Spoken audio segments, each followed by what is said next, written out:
the community. And they're talking more dollars into the community.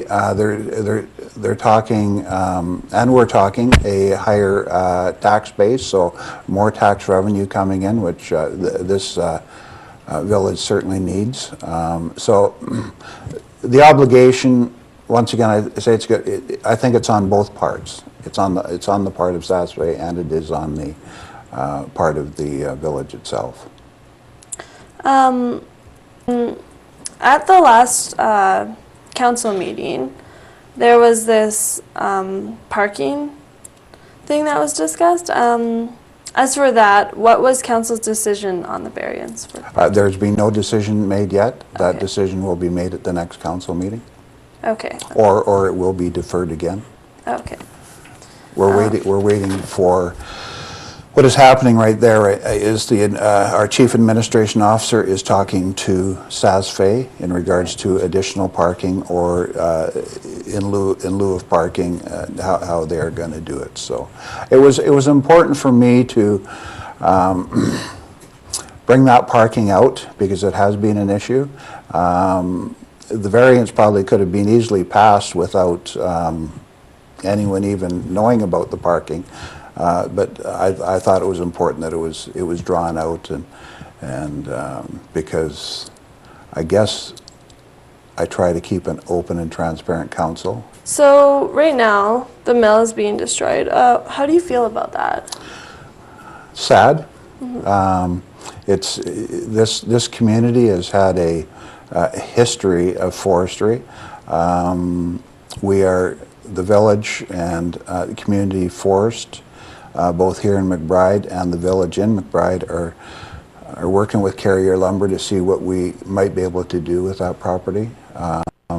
So right now, I've directed our CAO to see about getting a feasibility study done, and those funds are available from NDI. I've already been confirmed that. I don't personally get involved with the community forest, although they report to council. And the reason I say that is the community forest is a business. It's an entity unto itself, set aside, and I don't like politics mixing with business, so it's important that we have a great general manager and a great board there. And I might say that it looks like our regional district is also applying for a community license. So that will be interesting to see what community forest license. So it'll be interesting to see what tenure they might get and if in actual fact they're able to proceed with that. So I think that's our future at this.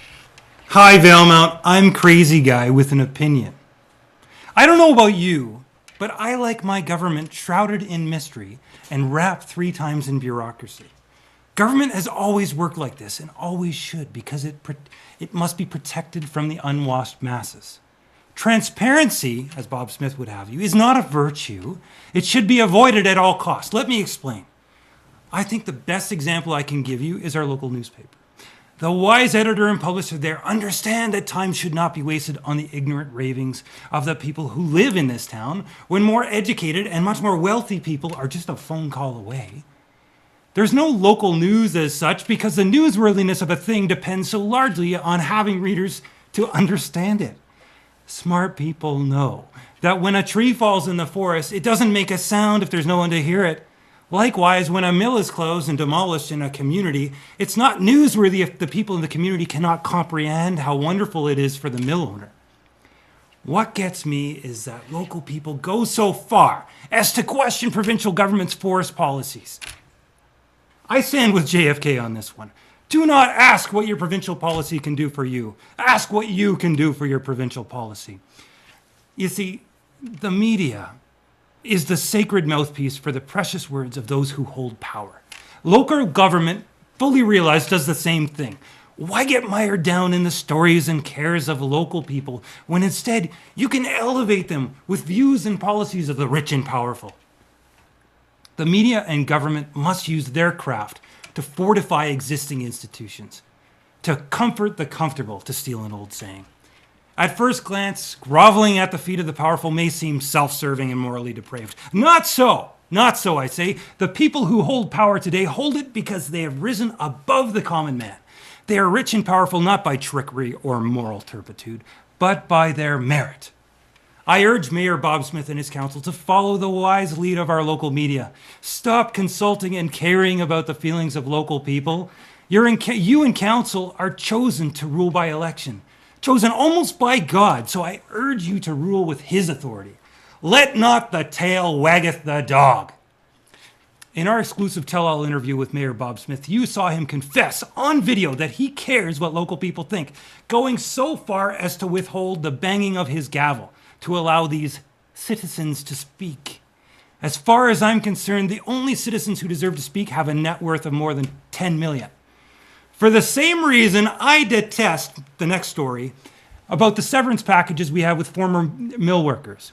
Distributing $6 million between the former mill employees of the old mill may make them a little less poor. That's true, and that's not so bad. The terrible thing is that it makes one wealthy guy a lot less rich. Thanks, I'm crazy guy off the street. I gotta get out of here.